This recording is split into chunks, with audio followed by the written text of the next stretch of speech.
Hi, my name is Ted.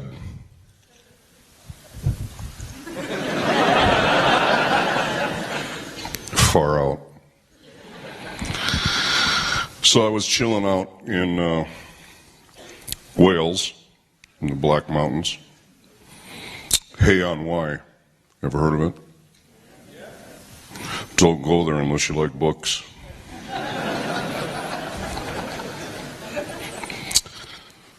And all of a sudden, these dudes over here from TEDxSalford, they call me on the phone and they say, hey, how'd you like to come down here to Salford and give a little talk on stage here? I said, well, that'd be fantastic, man. How much time I got? Well, you got 18 minutes. But I also heard before this someone say, everybody on the planet at some point in their life will experience 15 minutes of fame. You with me? So I'm trying to figure out what to do with the extra 3 minutes.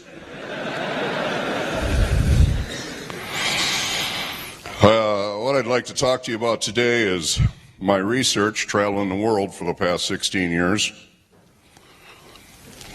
about how to create world peace. You know, everybody looks at me like, well, this guy's lost his mind. According to George Smoot, I have.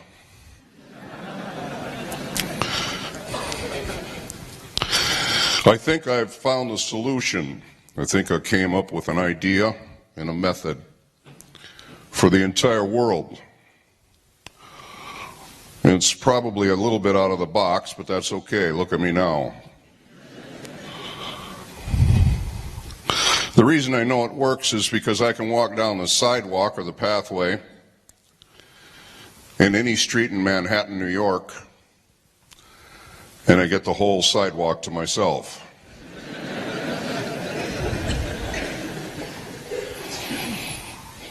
No, my real name is the Scary Guy. I changed my name in a court of law 16 years ago. I'm an ex-tattoo artist. Does that make sense to you, dude?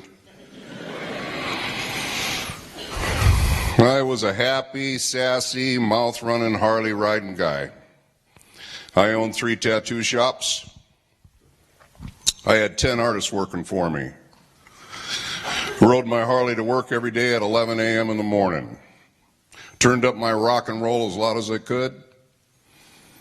And if you didn't like what I had to say, then I'd just tell you where the sun didn't shine. One day, someone I do not know in the tattoo business, a competitor in Tucson, Arizona, he ran a full-page ad in the newspaper and said, "Are you tired of dealing with scary guys with war paint facial tattoos?" I read the ad in the paper that day and I slammed it down on the counter and I thought, why would that guy say that about me? I'm a good guy. But the very first thought that came to my mind was, what am I going to do to get that guy back? You know, revenge. There seems to be a lot of that going around.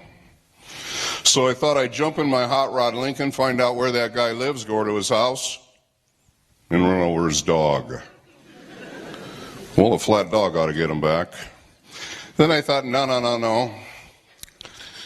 I'm a good guy. And this is where my life changed. I stepped up on a pedestal. I declared myself the good guy. He's the bad guy. Look what he said about me in the newspaper. And as I was bragging and gloating about how great I was as a human being, that's when my life started to flash in front of me. And over the next 2 years, I realized I was a name caller, a hater. I could stereotype and categorize people at will. I masked my whole life in sarcasm and humor. With that realization, I jumped down off my pedestal. I went back to my warehouse where I was living at the time in Tucson, and I told all my friends I'm packing my bags. And they said, "Where are you going, scary guy?" I said, "I'm going to travel the world to help people see each other differently from the inside out. They said, how are you going to do that? And I said, I haven't got a clue. I can tell you one thing, though. They said, what's that? I think I just wasted 43 years of my life running my mouth calling myself a good guy.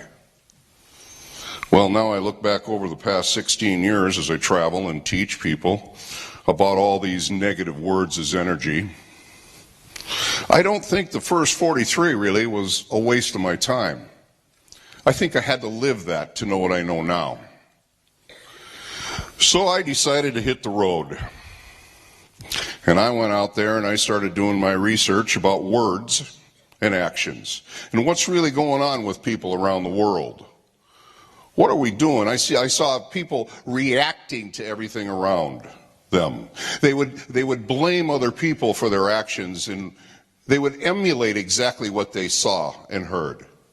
Gossip, name-calling, bullying, put-downs.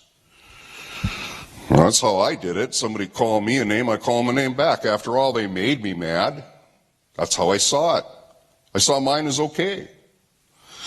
So I said, okay, how am I going to do this research? How are we going to come up with a real solution?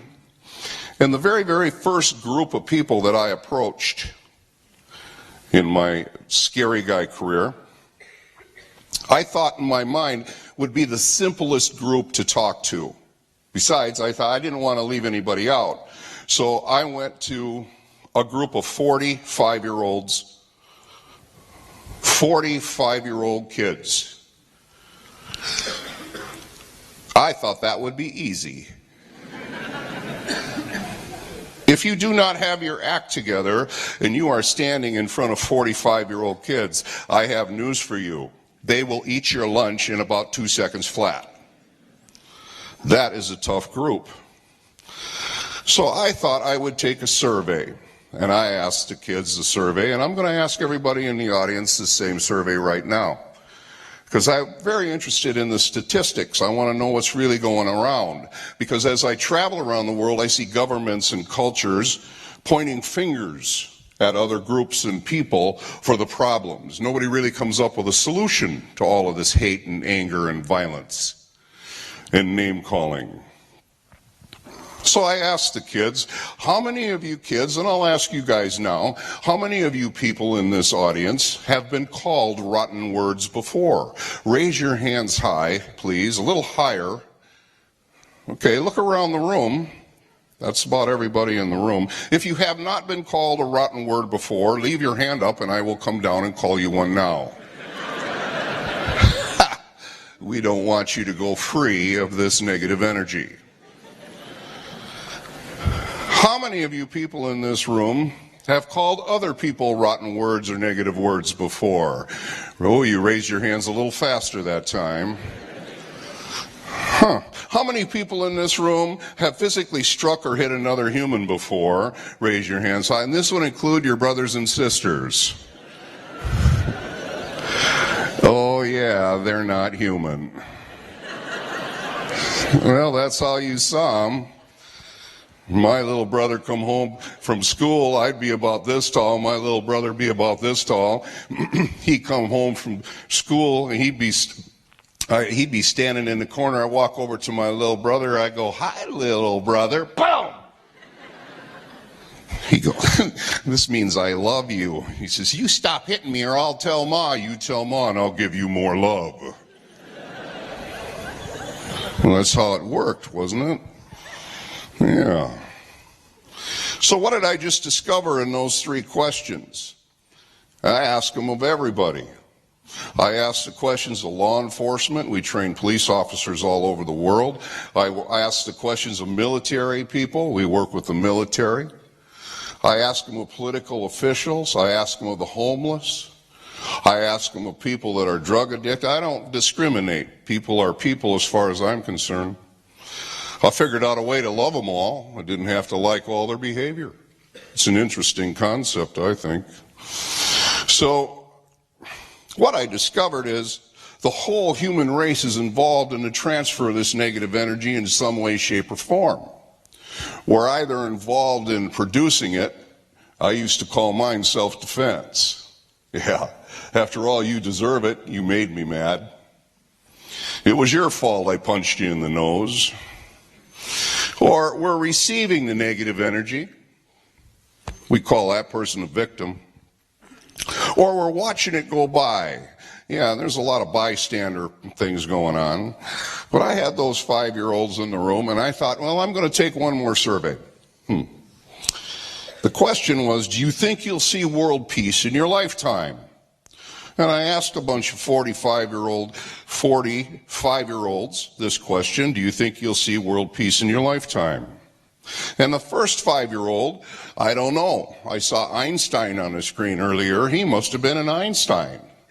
Because I walked right up to him and I said, hey, little dude, do you think you'll see world peace in your lifetime? Yep. I mean, he didn't even hesitate. It was an amazing thing.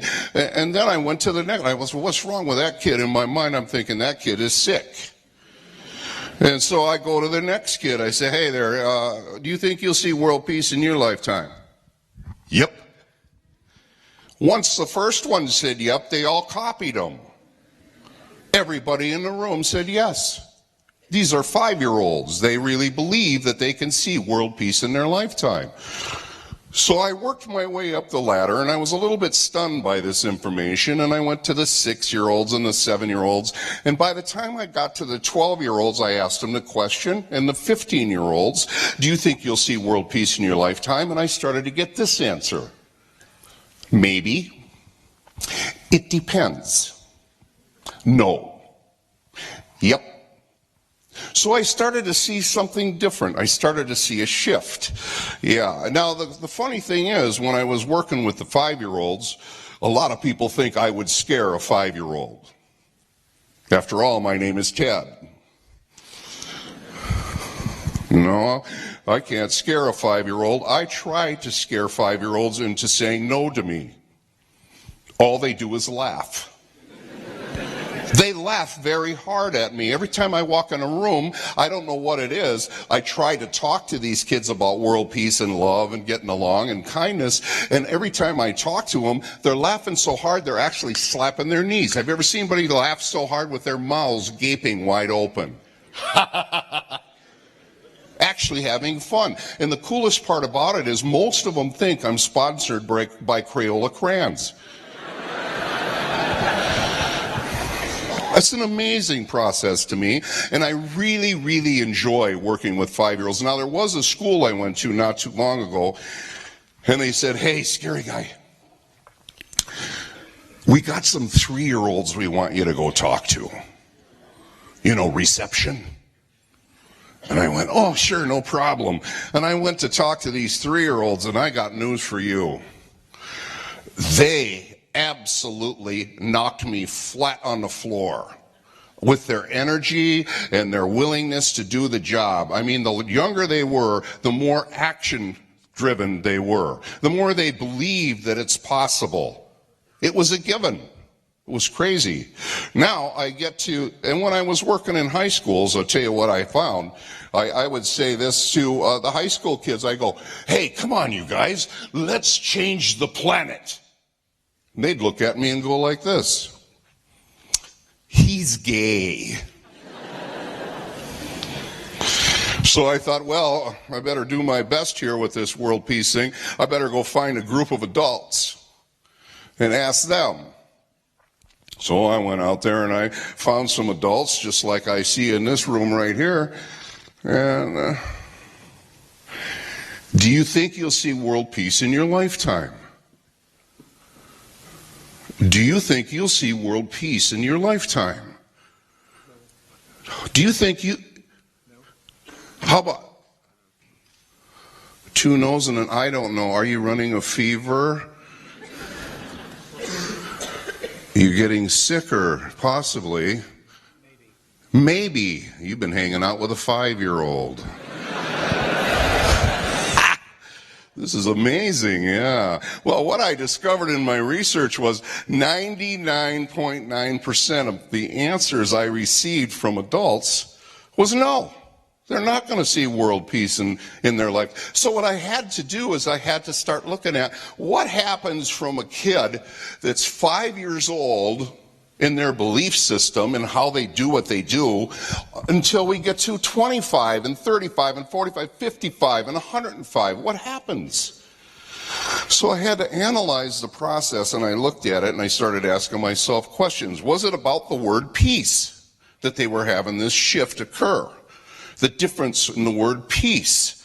And I said, no, I don't think that's the word. Was it world? Could it be the word world, and the perception of the world to a 5-year-old was different than the perception of the world of an adult? And I said, oh, I think this is it. I think the world to a 5-year-old, from my experience and my research, it's about them. They deal with themselves, and that's their world. That's what I hear from them. They don't really have a true concept of the earth or what's outside of them. I mean, they do if it hurts, you know what I'm talking about, or if it's fun. So I went to the adult world and I said, how do they see the world? And what I discovered, because of the reactionary processes going on and how people would accept all their words as energy and another human being would speak and they would become affected by this, I saw that their world was out there. So, ladies and gentlemen, the long and short of this story about world peace is, yes, this is the earth. We all are on the earth. We do not own this planet. We are here. We are using it. We are using it for a very short period of time. I am not here for very long. I am a blink. I'm a grain of sand.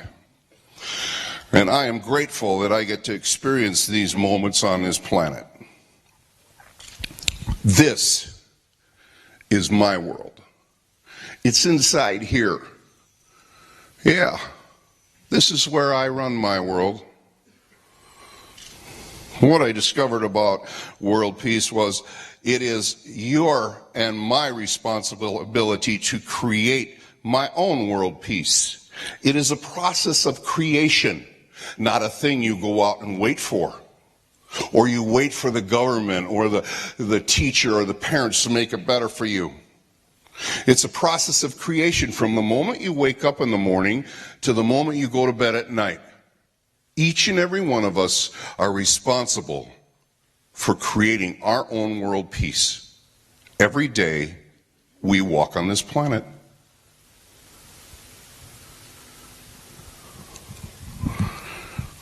Thanks.